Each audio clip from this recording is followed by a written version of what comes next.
Hammer subscribers and viewers. Tonight's episode of APN's Jersey Shore podcast will not be streaming. Our scheduled host, The Hammer, Damon Galdo, is a candidate for New Jersey Congress. He is currently speaking at a New Jersey GOP event. Thank you for being a loyal subscriber and viewer. APN's Jersey Shore podcast will return next week at its regular scheduled time. The Jersey Shore podcast is replaying the Alpha Kappa Alpha Sorority Incorporated Pi Mu Omega chapters Meet the New Jersey Primary Candidates Facebook stream.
Good evening and welcome.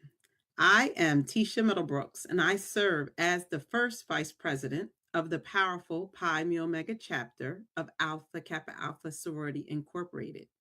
On behalf of our president, Deanne Wade Johnson, and the members of the chapter, we welcome you to our Meet the Candidate Forum.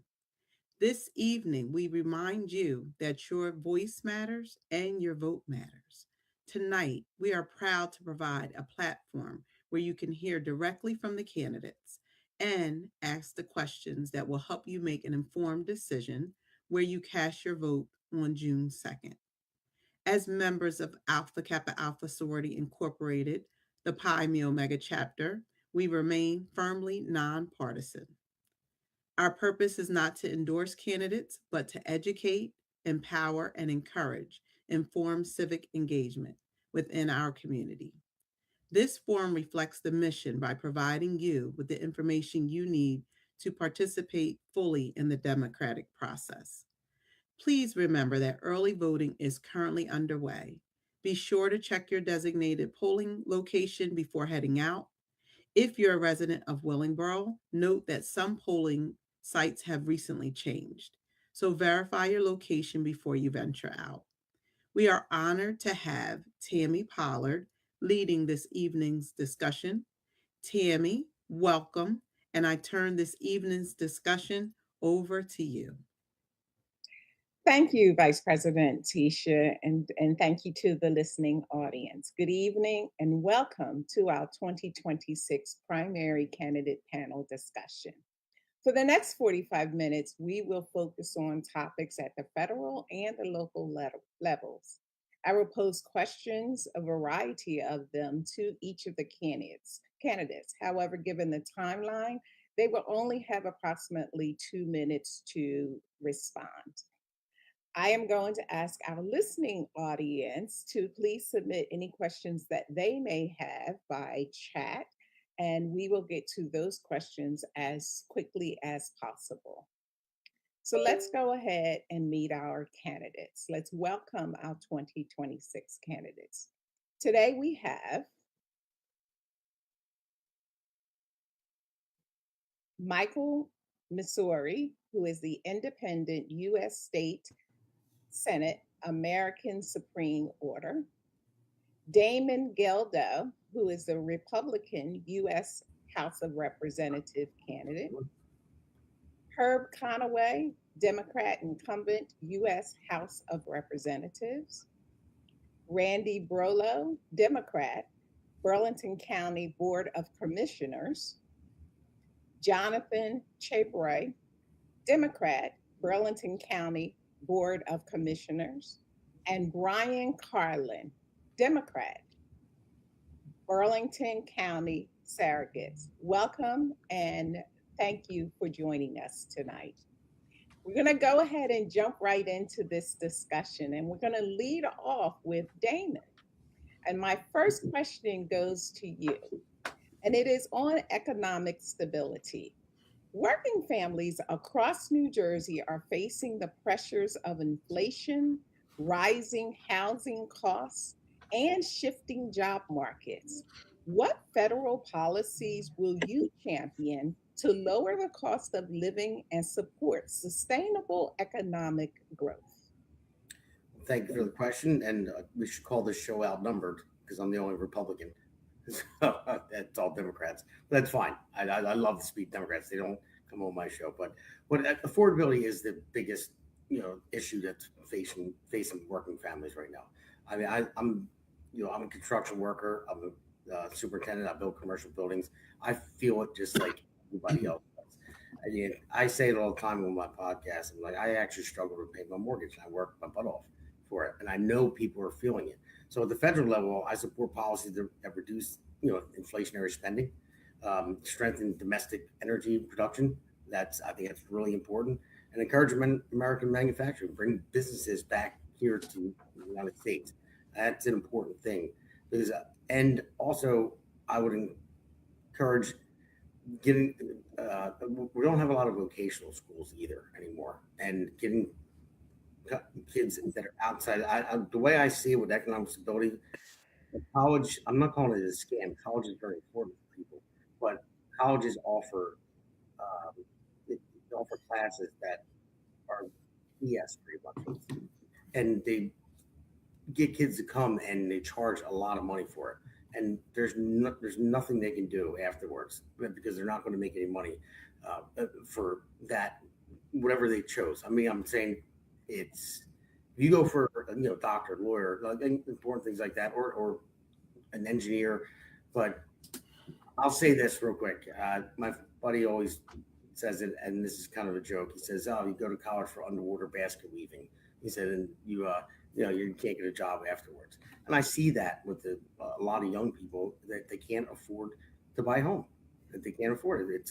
It's too expensive, and they come out of there in debt as well. So that's what I would support. All right, thank you very much. Thank you for sharing. Next, I'm going to go to Michael, and it's around economic stability. That is not our only challenge we are facing. Healthcare access and equity are also concerns. So, what federal initiatives do you support to improve healthcare affordability, protect reproductive rights, and address health equity disparities in the diverse communities? Well, of course we can't make healthcare free, so that's a problem. But personally, I do think that it should simply be affordable. Like if any surgery costs like I don't know $5,000, cut it in half, make it $2,500. And as for reproductive rights, I'm a man. I have no say in that. I am not gonna give my opinion on abortion at all. I don't care about it. I'm a man. I can't get pregnant. It doesn't affect me. So, personally, I just want everyone to be able to afford what they need to do and avoid dying. It's that simple. Okay.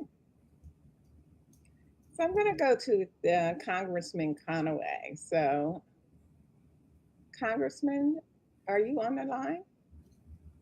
I can't see.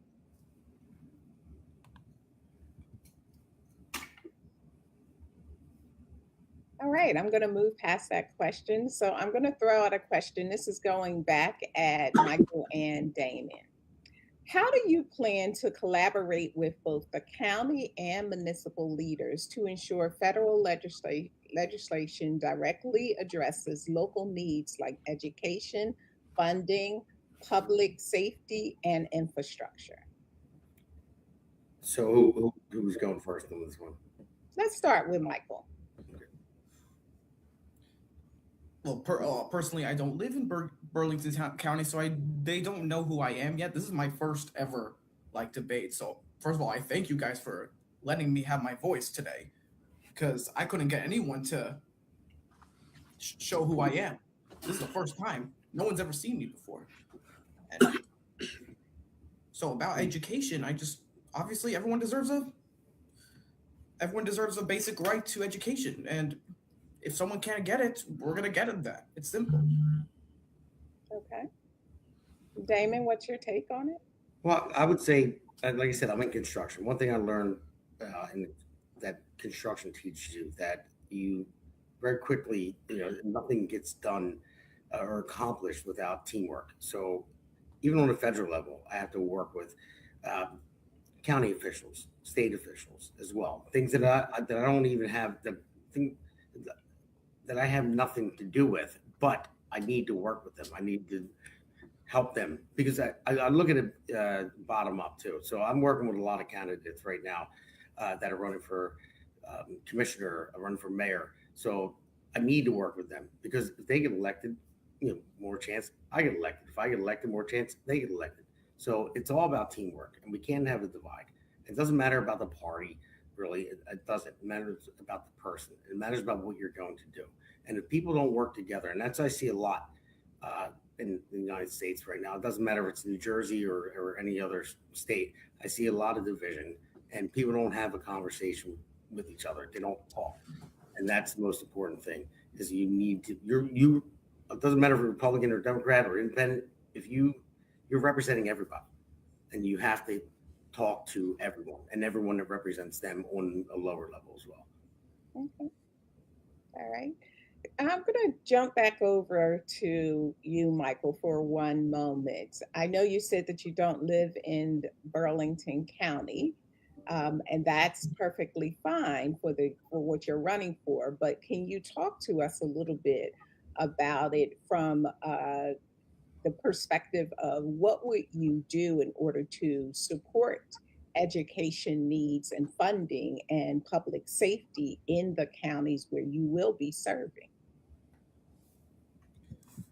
Well, here in where I'm from, we have really, really controversial school systems. I feel like everyone on that board should be probably removed. And I think that another thing, I feel like there's some families out there that are still struggling to even pay a small portion for school lunches. So I feel like once again, prices should be lower for that. Yeah, that's what I think. Okay. All right. We're going to turn our attention a little bit. We're going to change course and start looking at the local level. So I'm going to come and ask a question to Randy. So Randy, focusing on the fiscal responsibility and affordability, Burlington County has historically aimed to maintain some of the lowest average county taxes in New Jersey. We know that balancing a $281 million budget requires some tough decisions and tough choices. What are your specific priorities for maintaining affordability while ensuring essential county services are fully funded?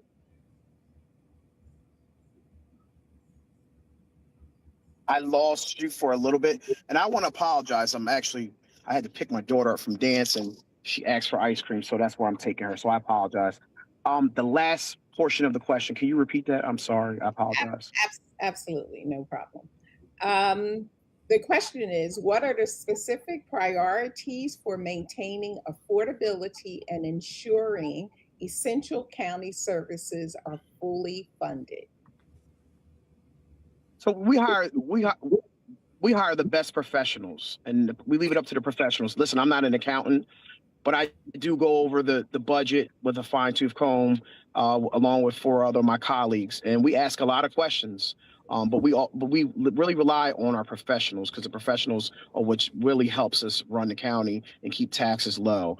And we're very fiscally responsible. I know that a lot of people think that Democrats can't be fiscally responsible, but we're 100% fiscally responsible. While services stay the same, we don't cut any services. If anything, we add extra services. We rely on a lot of grants. And what's going on at the federal level is just a travesty, and what's going on because they're not giving us federal dollars, but we still fight for those grants. And you know, affordable housing is definitely on the table right now. I think there should be more affordable housing. We should provide housing for the teachers, the doctors, you know, that are coming out of school that have to pay all these loans back. You know, like the gentleman said, he worked in construction. I'm a union tradesman. I'm a laborer. So I was afforded to go and make a good wage because I didn't have a college debt. But some people don't have that, don't have that debt. Some people do have that debt and they have to pay it back. So they need affordable housing. So that's some of the things that we at the county level, we strive to keep going forward. Okay, we're going to come back to talking about housing, but I'm going to move on and ask Jonathan a question.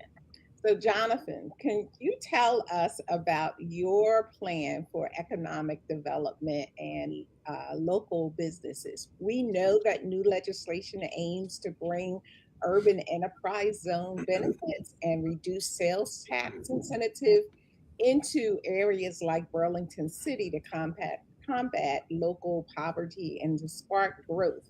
But how will the Board of Commissioners under your leadership support small businesses and stimulate growth creation in aging urban centers across the county?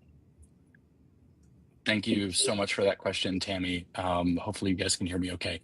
And thank you to Alpha Kappa Alpha and Pi Mu Omega for hosting this really important forum. Really appreciate the opportunity to engage on important questions like this, right? Economic development is so critical to our downtowns, to our incredibly historic communities all over Burlington County.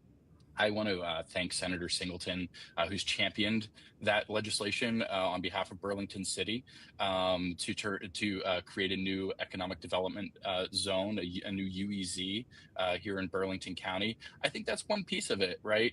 You know, Randy, Brian, and I are out talking to folks all the time across Burlington County, and one thing that is consistent is you know, folks don't care if they live on a local, a county, a state, or a federal road. They care if that road has a pothole, right?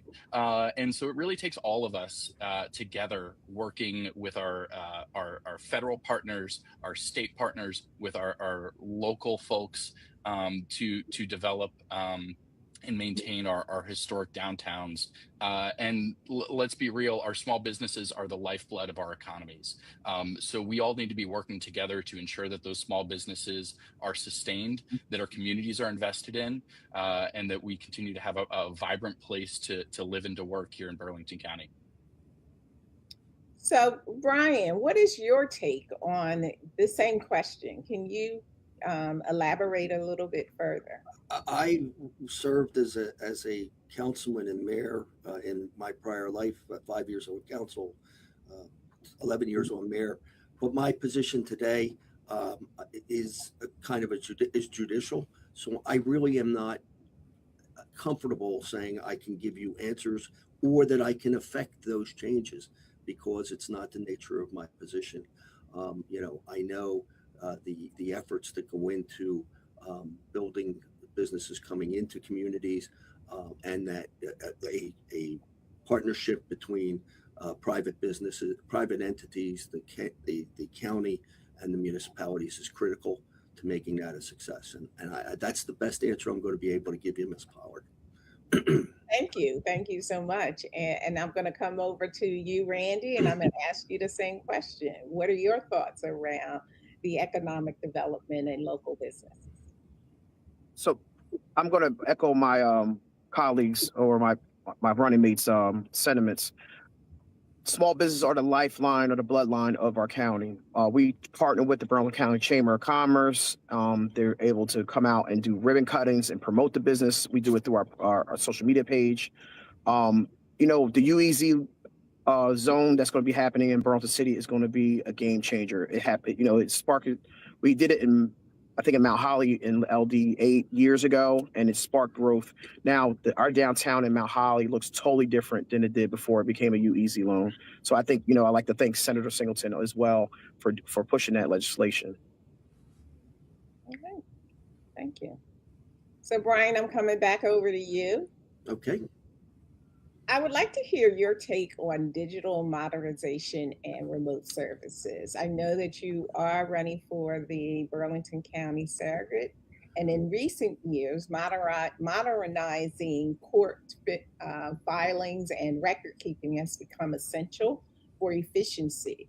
But what's your vision for balancing the digital advancement, things like e-filing systems, updating court rules, and virtual consultations? How will you maintain personalized and empathetic approach and secure face-to-face services for residents who may not be tech savvy?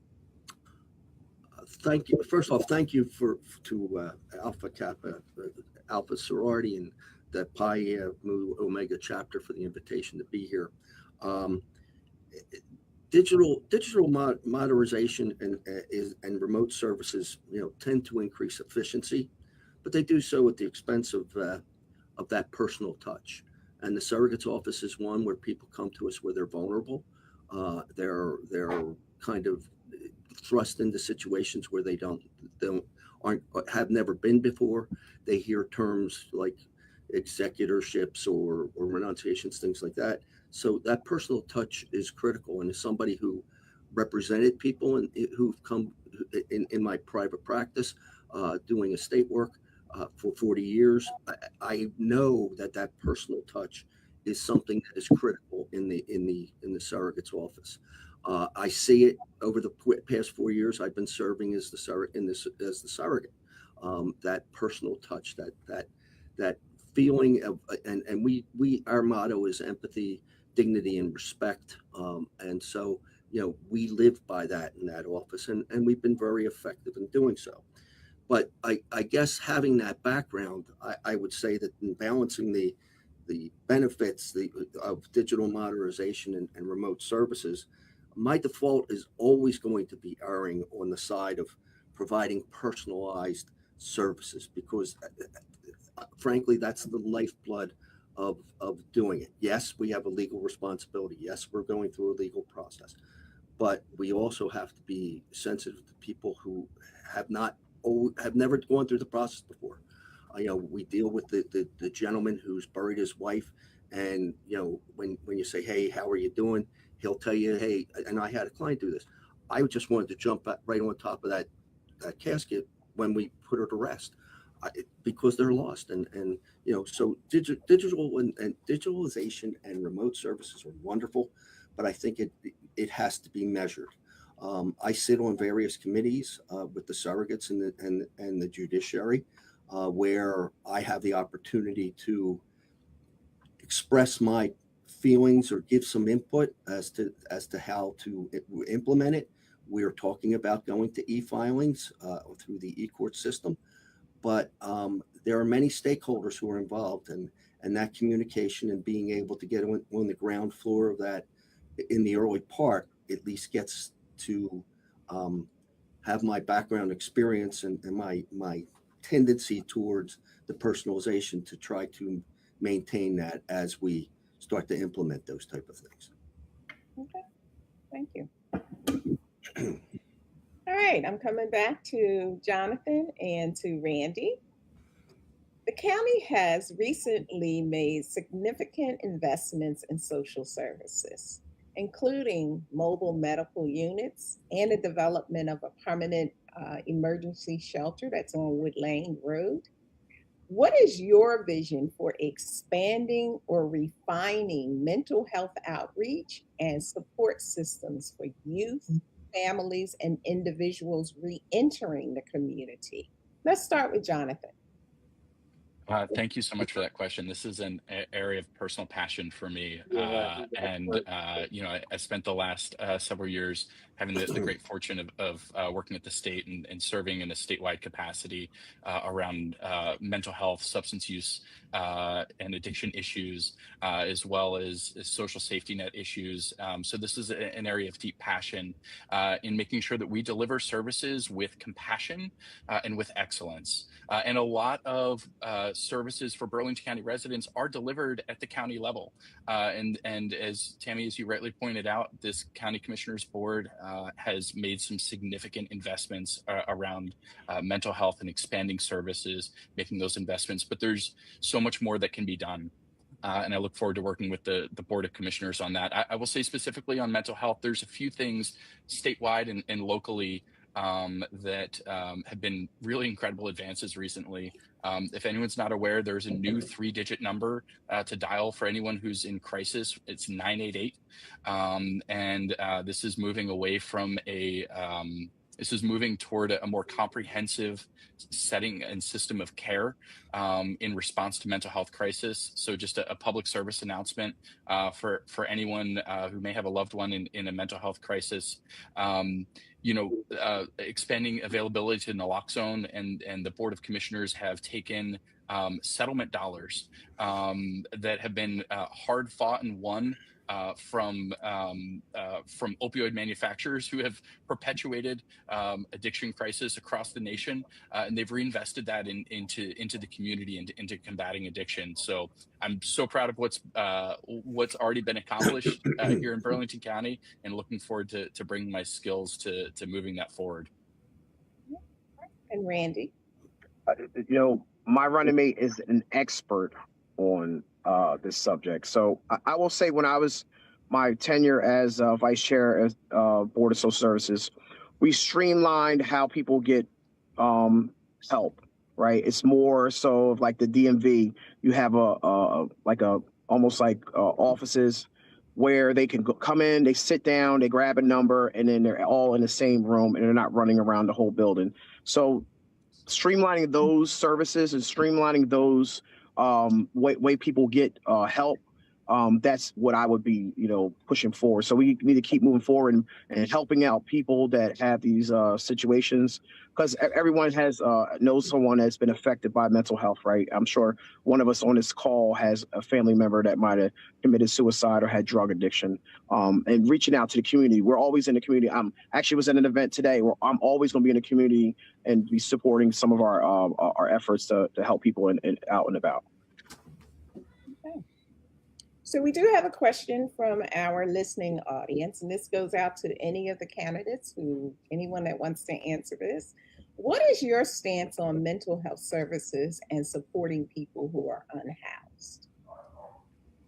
Okay, I was going to take, I thought it was another question, but anyone else wants to take that first, that's fine. You can go ahead of me. I'll take it as well. Go ahead, I was looking at the data center question because I've been involved. Yeah, I'll take that question. Okay. So, of course, if you're struggling with mental health, I'm here for you. The American Supreme Order is here for you. We care about you. We love you. We want you to vote for me, obviously. And so I've known people that struggle with mental health. I have struggled with mental health before. I really want people to get their help. Once again, I know I sound like a broken record, but mental health services all should be free.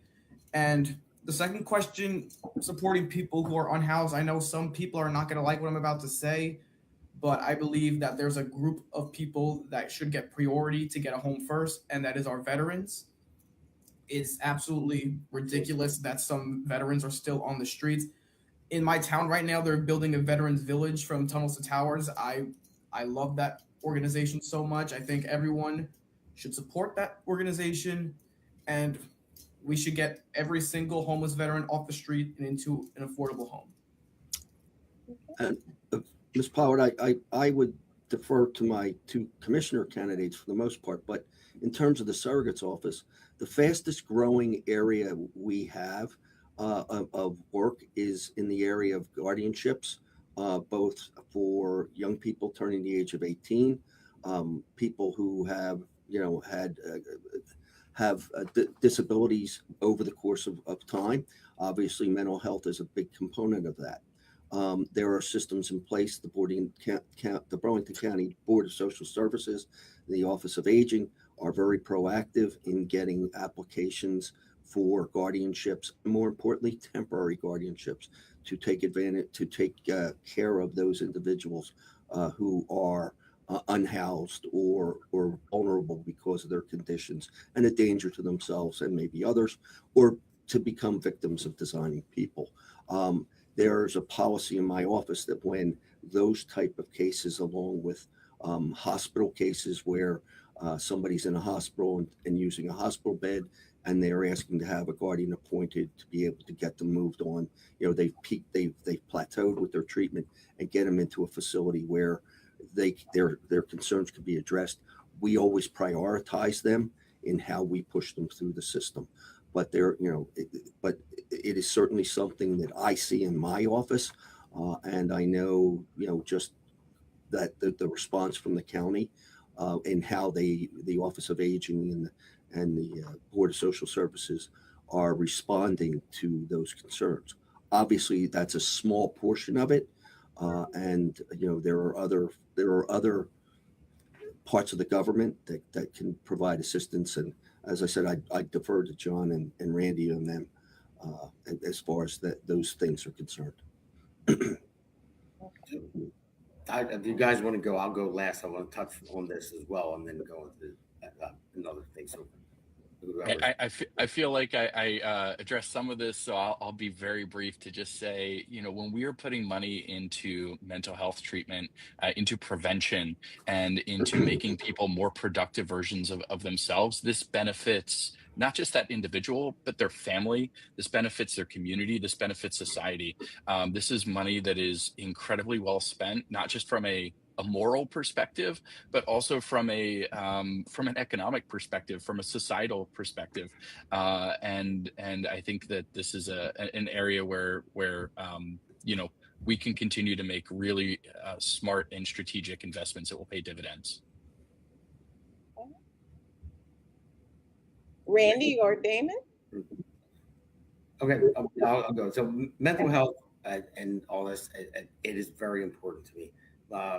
I can say this because my wife gave me permission. She deals with bipolar disorder. So I know that how important it is to her to talk about this. And plus my brother-in-law, is severely autistic, and he lives in a home. He doesn't speak. So yeah, I support all that, all the funding for it. And so that is a very important thing to me. I can't tell you what I'm going to do about it yet. I don't know what we can do on a federal level to it, to pass legislation. But I would like to try to get Billy Cray laws passed. Billy Cray law is that Martha Cray, her son, he was killed, and he was in a home, and there was no cameras, so nobody knows what happened. And I know Senator Ed Durr at the time tried to push it through. It didn't happen. But I think it's very important. It's very important to my wife. It's very important to my mother-in-law, and my father-in-law, who unfortunately passed recently. But yeah, it's very important to me. And I didn't know if I don't want to change the subject, but I saw about the data centers there. Someone asked about that. We're going to go there. So just give me a moment and we will get to that topic in 1 second. But I do want to give Randy a chance to jump in on this question. And if not, I do have a kind of a follow-up question that ties a little bit to Brian. Yeah, so one of the reasons I ran for commissioner last year is I wanted to see if we can provide more services for special needs children and actually adults. So this past year, April 25th, the county, and along with our partners with the Burlington County School Special Services School, we had our first Autism Speaks event. And our surrogate was there, our library commissioner was there, and it was a success. It provided services and talked about, had breakout sessions, and we discussed how to support people with special needs in our special needs community. My son is 9. He's on the autism spectrum, so that's one of my passions, is to help people with on the spectrum of autism. So hopefully I answered your question. So yeah, thank you. You're welcome. So Brian, I'm going to come back to you because from the surrogate's office, from that perspective, I know that there are a lot of things that you handle that are deeply emotional and complex. There are life milestones that are happening, whether they're adoption or the executing the wills of loved ones. But many of our residents only discover the surrogate's office after they're in the middle of a crisis. Like, I can say for my own perspective, I lost my father. I did not know that the office was there until that time. So how, if you're elected, what specific initiatives or outreach programs will you implement to educate Burlington County residents about estate planning and living wills and the probate process before they face an emergency? From the time I've taken office, have made a commitment to always get out in the community and do presentations to community groups. And it's a very simple process. If a community group has an interest, they reach out to my office, and I generally don't say no because it is something to get out and get people moving, to start to plan. People are better educated today with regards to wills and trusts and things like that, but they don't know about the surrogate's office till they need us. We're the place you take that will. So we've been making presentations to community groups with regards to that. As I said, one of our growth areas has been the guardianship side. And I was proud to participate in the autism awareness event that the Commissioner Brolo discussed, because it gave us entree to get in front of the parents of young people who have children turning 18 and are confronted with what we all are confronted with when our kids turn 18, that by law, they're adults, and they the doctors and people don't necessarily have to talk to mom and dad anymore. So, and it's even more acute in that circumstance because, with the special needs individual, the parents have been really guiding those kids through life, and suddenly they feel powerless. We do. So getting that entree into that community has been something I'm proud of. Improving our website. And I'll be honest, that was something I ran on when I first ran, but because of circumstances such as walking in and at the tail end of COVID and having a conference table full of files that had been backlogged and staff issues with people going out on leave and, turning around and in and out with personnel. I haven't gotten to that as quickly as I would like, but it's certainly something I will do. We put out informational pamphlets that will describe each of the processes. They are being updated right now because it's the different things we do are while they're the same as they were back in the 1800s. They're changing. Digital media. How do you get access to your digital accounts? All part of the educational process. But as I said, getting out, seeing people, and I'm limited because I'm a member of the judiciary, so I have to kind of work our way through, or have to kind of abstain. I also work at the level of the court side. In that I am an active or a regular presenter for CLE courses for attorneys.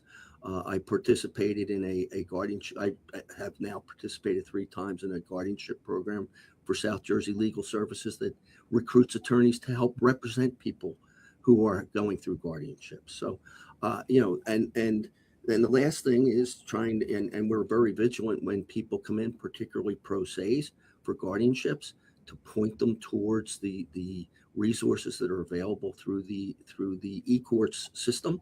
That's the AOC has a guardianship page that kind of gives you a guideline that you can at least get it filed with us, and then we'll help you work your way through if there's deficiencies. I just want to say, I wish I would have known you a couple years ago. My wife had to go through that guardianship with her brother.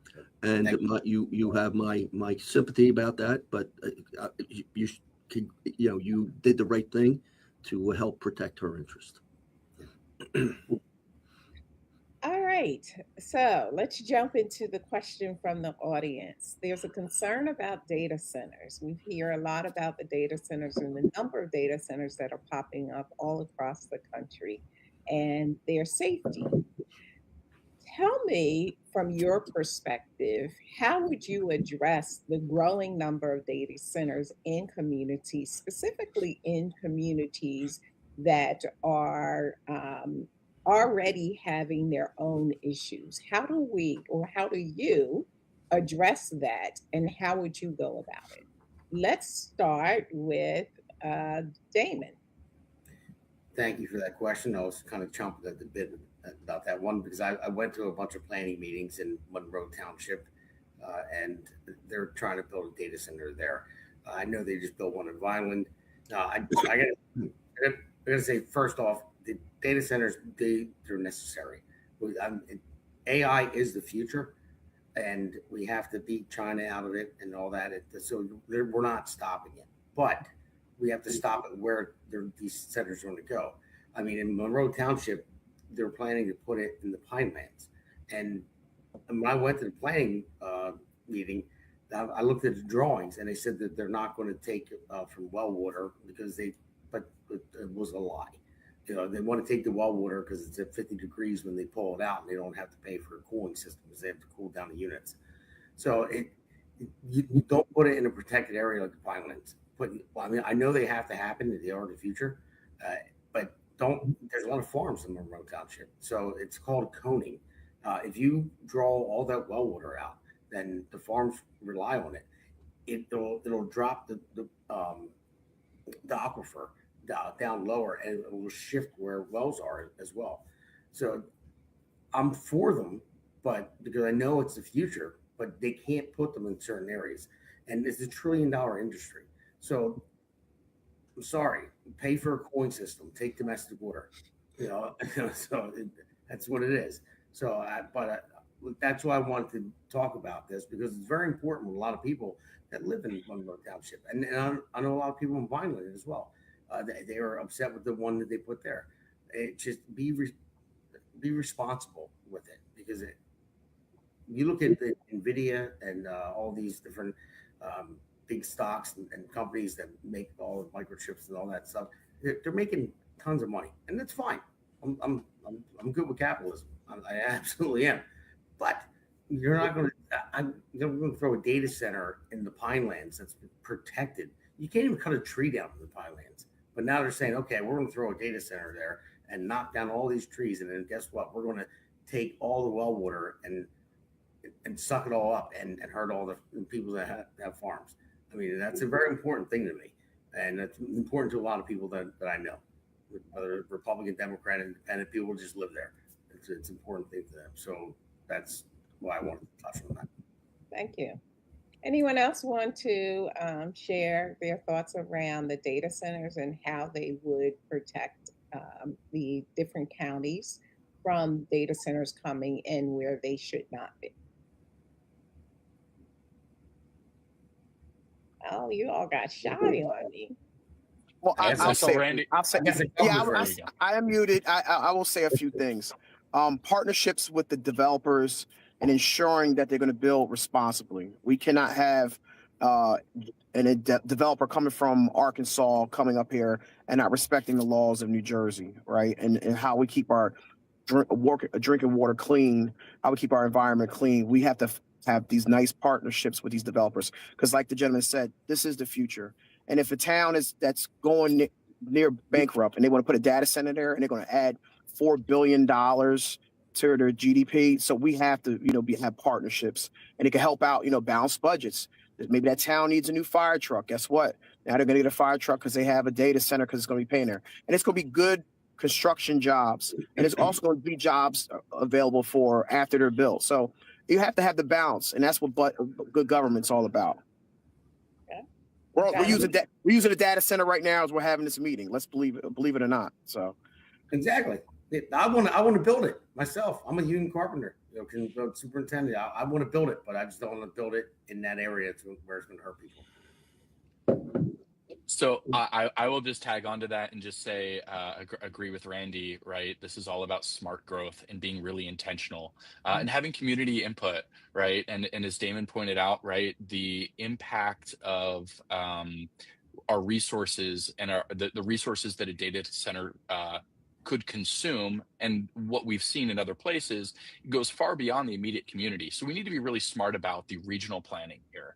I want to commend Governor Sherrill, who announced yesterday some new reforms that would ensure that, as Randy pointed out, that where data centers are being built, that they'll be built with good local jobs that are meeting prevailing wage, that we're supporting our local workforce with that, and that also require extra transparency. And that's really what this comes down to, right? This comes down to concerns about noise. This comes down to concerns about water and electric usage. There's an instance out in Nevada, which is a pretty extreme instance, where the public utility said, we're tapped out and we're going to stop serving residents because a data center came in. And so we need to be really, really thoughtful about this and really smart while leaning into this technology and while making sure that we're capturing these jobs. It's a balance like everything else. And we also need to make sure that, as Randy pointed out, these folks are in it for the long haul, that we're not going to have data centers popping up for this, $1 trillion industry. And then in a couple years, if a bubble bursts, that they're out and they're abandoning that community. So there's a lot of considerations that come into this. And I really appreciate this thoughtful conversation around it, because it really does take a measured approach. Thank you. All right, we are coming up quickly on the top of our hour. So I am going to shift us a little bit and shift us to something that we're all seeing and hearing about, and that's voting rights and civic engagement. So I'd like for each of you to take, give me about 2 minutes or less and tell me about, if elected, from your position, what steps would you take at the federal, state, or local level to protect voting rights, increase ballot accessibility, and strengthen the public trust in the electoral system? Let's start with Michael. All right. So voting rights, I don't think they should ever be taken away, and you should vote for whoever you want. And I'm very sure that there are no rigged elections in New Jersey. So just vote for me, and simple. Voting rights is not a priority on the American Supreme Order. It's more like a national level of problems, and I feel like voting rights is not one of them. Okay. And let's go to Randy. Okay. So I'm going to say this, and please, hopefully I don't offend anyone, but I'm going to say it anyway. As the only person of color that's on this panel, besides the moderators, this is an attack on Black and brown people. And it's appalling what they're doing at the federal level. They're attacking voting rights. And whatever I can do at the county level, whether it's provide more voter registration, speed up the process for people to be able to vote, more polling locations, I'm going to support it 100%. Okay. Damon? Well, Randy, I disagree with you about an attack on Black and brown people for that reason. It's not a debate, but go ahead and say your piece, though. I'm saying I just disagree with you because I believe in passing the SAVE Act. Democrats and Republicans alike want to pass the SAVE Act. They think that people should have to show voter ID. So if voter ID is attacking black and brown people, that makes no sense. So black and brown people can't get ID. I think they can. I think they're smart enough to do so. I don't think they're, I don't look down on any of them like that at all. And hearing you speak tonight, I know you're damn smart enough to do it, to get voter ID. Because I'm a laborer, not a carpenter. Well, there you go. That's a good shot. But no, you're driving right now. So you have your license. And where do you register to vote? Motor vehicles. So, and then one big thing is we're a sanctuary state as well. And we have 900,000 illegal immigrants in the state. And our state taxes, what we pay in state taxes, we pay $7.3 billion out of our state taxes for illegal immigrants. Now, I'm not saying they're all bad or anything like that. I'm just saying it costs us money. So, but where do they register to vote? Our state gives them licenses and they'll give them IDs. And then you register to vote there and then they can vote. So I don't think it's an attack on black and brown people at all. People that live here that are citizens, they know how to get an ID. So I don't agree with that statement at all. I think we need to have voter ID. I think it's very important because you want to know who's voting for who. My sister just to test it out the last election, and she went and she would sign her name all the time, and they would have her signature from before. She went and just signed an X, and they let her vote. So how does that happen? I mean, they looked at her signature beforehand from the years before, and then she signed an X. She just wanted to try it, and they let her go vote. So yes, I think there's a lot of things that we need to do with voter protection. I'm part of the voter integrity. A friend of mine is, and I talk to them all the time about this stuff, and they found so many things. I mean, I can't get into all of it because for the sake of time, but there is an issue with it. I'm not saying that everything's fraudulent. That, like, say Jack Chiarelli got beat by 600,000 votes or whatever. I'm not saying he was cheated out of it. A lot more people came out for Michael Sherrill. That's simple. I'm sure there were some problems. I'm sure people voted that shouldn't have voted, but it wasn't that big. But it's still an issue. And everyone should show an ID to vote. I got to show an ID when I get a pack of cigarettes. I got to show an ID when I buy alcohol. I got to show an ID for when I get on the plane. I got to show an ID for everything. So why not show an ID for voting? Right. It makes Let's get a couple other perspectives in here. So, Jonathan, I see you smiling at us. I'm sure that you have an opinion. Yeah, and I really don't want to get into a back and forth on this. I want to just say respectfully, Damon, disagree with a lot of what you said. I think the right to vote is sacred.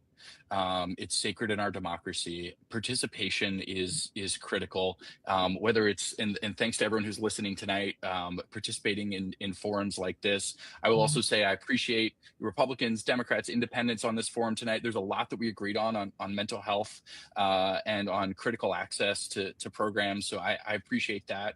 But the issue here is voter engagement and voter education. From a county perspective, there's a lot that the county commissioners can do to improve access to voting, and I think that's really critical here. And so not only building trust, right? And Randy and Brian are doing a fantastic job in their current positions out in the community, building trust in government, building those connections, and that's a big piece of it. But then also the nuts and bolts of actually running elections, which is a county and a state prerogative. So I will leave it there, but there's a lot of work to be done here. All right. Do you mind if I just ask one question before anyone else goes? What is holding anybody back from voting? We have mail-in ballots, we have early voting that's already started, and then we have election day. So what's holding anybody back from voting? I'm just curious before anybody wants to answer.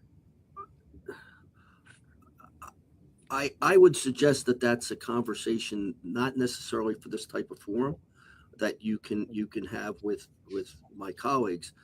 My answer to this question is a simple one. I got my start in politics as an 8-year-old kid with my father, who was a ward politician in Philadelphia, putting me in the back of a pickup truck and my brother and I stapling campaign signs for candidates to the telephone poles in Northeast Philadelphia. I've run for elections for school board, obviously for council, as for mayor, and stood for several of them. So, and as a surrogate. I have a lot of views and on the importance of, and to give you some context of that time frame, I started when I was 8 and I just got my Medicare card. So, you can do the math, but I have a lot of views on that. Unfortunately, I am sitting as a member of the judiciary in my role as the surrogate. I am barred by the rules of judicial conduct from making comments on that type of question, because of the political nature of it. So I'm going to respectfully defer but I do have views on it, and I can't answer. And I respect your response, Brian, and thank you for bringing us to the last word. So I want to thank all of you for joining us today. I'm going to give you 1 minute each to go around and do your pitch, and then we will move to closing. So I'm going to start, Brian, since you respectfully dropped out of that question. I'm going to start with you to give us your 1 minute pitch. As I've always done, I'm standing before the voters and asking for them to give me another term in office. And I do so based upon asking you to look at my experience and background. 40 years as a practicing attorney, a large part of that being involved in the probate practice. I wrote wills, and none of them have ever been rejected by surrogates courts or registered wills. And my performance, my office staff of 7, as I said, we got through the recovery from COVID, got all that backlog done probably within about 9 to 10 months, and we're able to open the office to the public by June of the following year. That's a quick time frame, but more importantly, we open about 3,500 cases a year. We have entered about 8,000 or 7,500 orders a year. So I stand on my record. I stand shoulder to shoulder with the staff of 9 that I have, and ask you to look at the work, and hopefully you will find that you would like to invite me back for another term. Thank you. Jonathan, 1 minute or less. Tammy, thank you so much for keeping us moving. We've covered an incredible amount of ground here in just about an hour, and you have an unruly group of people here to keep organized. So thank you, and thanks again to Alpha Kappa Alpha for hosting all of us. These conversations are so important, and really, really pleased to be a part of it. I bring this is my first time running for office, but I'm looking forward to bringing a lot of experience working on the state and the local level, chairing the Burlington County Library Commission for the last 7 years, and building upon that experience and bringing some of our good ideas and building upon them, and hopefully joining the county commissioner board. I'm so grateful to be running alongside of Randy and Brian, who have a wealth of experience, and just encourage everyone to go out and vote. As I see flash up here a couple of times, early voting is open now through Sunday, and then election day is Tuesday. So if you have a vote by mail ballot, please return it. If you're looking to vote early, get out there. And then Tuesday, the big day, polls are open until 8 p.m. So ask for your support, and looking forward to earning every single vote. Randy. Yes, I want to thank Alpha Kappa Alpha Incorporated. My sister actually is a member, and a couple of my cousins are as well. You really did herd the cats today, because we all have different backgrounds and different views, especially when it comes to voting. I'm going to continue my tenure as a county commissioner and keep doing what I've been doing, is being a part of the community, come up with new ways and new ideas to be a part of the community, support our local businesses, support our people with special needs, support affordable housing, and to support our people that are coming to the county, because we have the lowest. I don't know if you know this. You probably did mention it. We have the lowest taxes countywide in the state of New Jersey. So we're going to continue to keep that while services are going up. Our taxes are going to remain stable. So thank you everybody for showing up tonight. You're welcome. Damon. Well, first off, thank you very much for having me tonight. And tonight wasn't just about politics. It's about the future of our communities and whether everyday people feel represented by their government. And that's the most important thing. And I appreciate you guys going back and forth. Like I said, I'm the only Republican on the panel. I used to be a Democrat myself, and I switched parties back in the day because I stated that I didn't leave the Democrat Party. They left me. But I'm not a career politician. I'm a husband, I'm a father, construction worker. I mean, whether we agree on every issue or not, I believe we can still work together to improve affordability, strengthen our communities, and support economic opportunity and restore trust in public leadership. I think it's very important. So I do wish you guys luck. It's not about the party, it's about the person. Yes, I am a Republican. I have conservative values and views, 100%. But this was great. It was great to have a conversation with you, because I'll tell you one thing, and I always look at Democrats now. They don't want to have a conversation. They don't want to come on my podcast.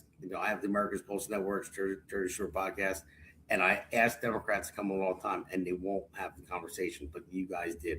So I love it. Thank you. And Michael, your last word.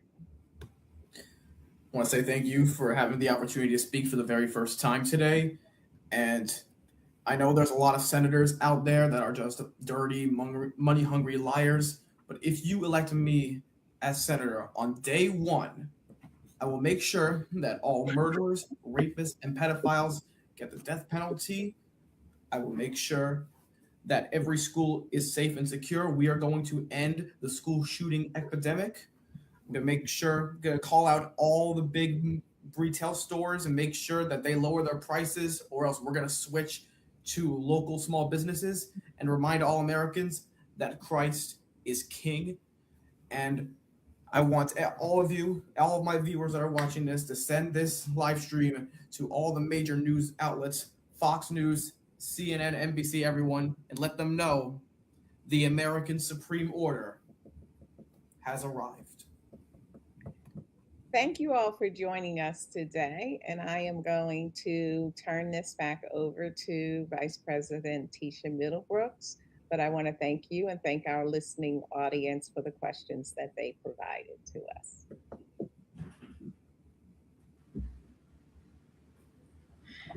I would like to thank all of our candidates for taking the time to share your platforms with us this evening. We wish each of you continued success throughout your campaign. As a reminder, early voting is available at select locations, or you may cast your vote on June 2nd. As a chapter, we remain committed to educating, empowering, and encouraging informed civic engagement within our community. I would like to share 2 exciting upcoming events for Pi Mu Omega Chapter. First, we are celebrating our 40th anniversary on June 27th, 2026 at the Westin Hotel in Mount Laurel, New Jersey from 6 p.m. to 10 p.m. This is a wonderful time of fellowship, reflection, and sharing memories of the many ways we have served our community together over the years in Burlington County. We would love you to come join us for this special occasion. We will have open bar all 4 hours and buffet and a cocktail hour. We also would like you to save the date for our cabaret homecoming edition, which will be held in Morristown, New Jersey on Friday, October 2nd from 6 p.m. to 10 p.m.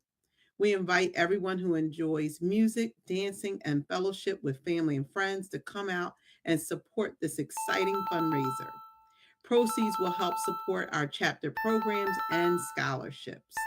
Thank you again for watching this important program, and we wish you a blessed and wonderful night.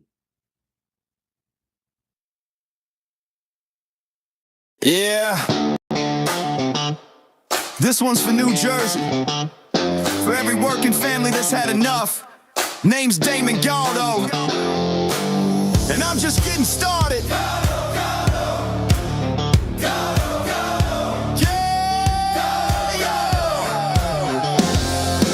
Job site dust to the streets of the shore. Steel-toed boots, yeah, I know what I'm working for.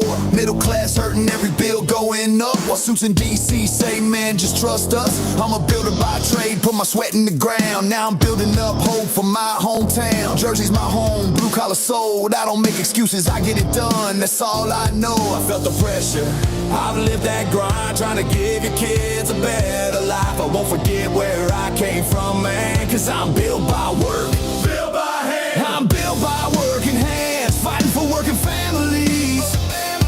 Not a career man who forgot what hard work means.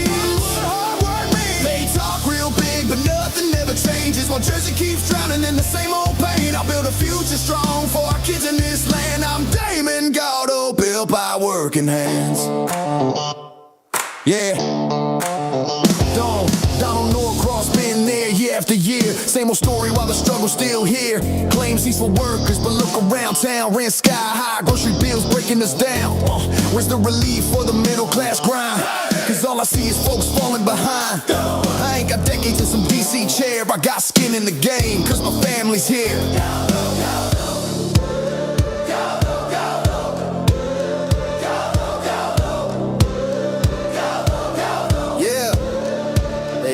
Time, they had their shot, and tell me, Jersey, what have we got? It's time for change, time for a stand, time for a work, and not another plan, not another plan, not another plan. Yeah!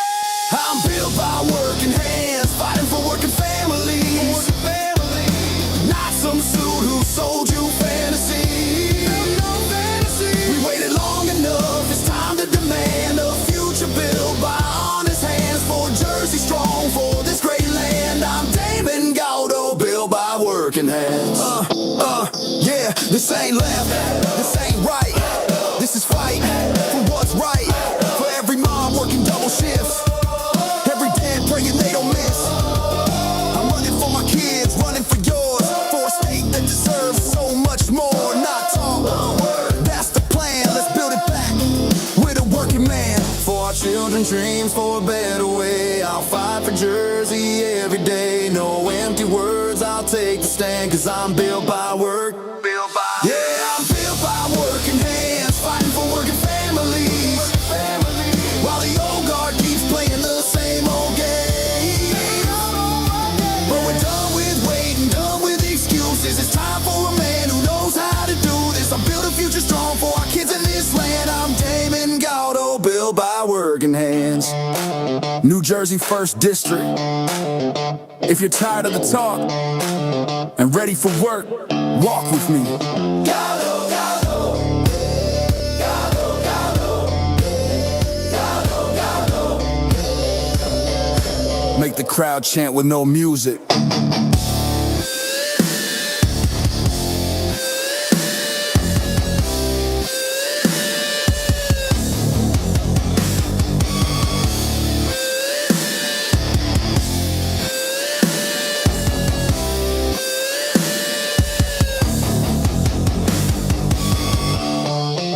The Hammer thanks you for watching tonight's Jersey Shore podcast. See you at the next packed show, from breaking news to topics that will keep you informed. So please click the subscribe button to get notified of upcoming episodes. If you like what The Hammer talked about, then share the Jersey Shore podcast to others. Damon also looks forward to seeing you on the next episode.